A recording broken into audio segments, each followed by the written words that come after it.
ministre. La parole est à monsieur Jean-Paul Lecoq, au nom du groupe de la Gauche démocrate et républicaine. Merci Madame la Présidente. Monsieur le Ministre, en son absence, je vais porter la question de mon collègue Gabriel Serville, à laquelle je m'associe également.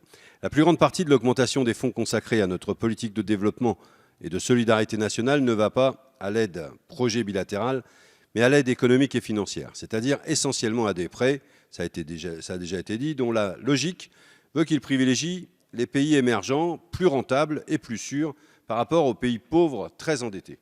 Pourtant, objectif avait été fixé d'affecter les 2/3 de la hausse moyenne cumulée des autorisations d'engagement en loi de finances à la composante bilatérale de l'APD d'ici 2022. Or, votre gouvernement s'inscrit dans une logique inverse, puisque cette part baisse d'année en année. C'est inquiétant à plusieurs titres.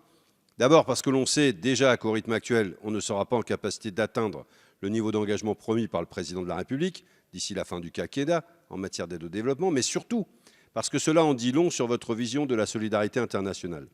Une solidarité bien souvent intéressée et au service d'un agenda qui lie aide au développement et immigration. C'est d'autant plus inquiétant que, contrairement à la tendance générale au sein de l'Union européenne, notre pays consacre une part de moins en moins importante de son aide aux pays prioritaires, 23% cette année, contre 37% en moyenne dans l'Union européenne.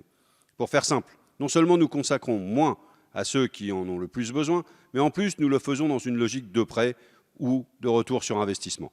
Ma question est donc simple. Pouvez-vous espérer un changement de paradigme dans le cadre des débats de la loi d'orientation et de programmation qui s'annonce, ou allez-vous persister dans cette dynamique contre-productive qui consiste à favoriser toujours les moins pauvres ? Merci, cher collègue.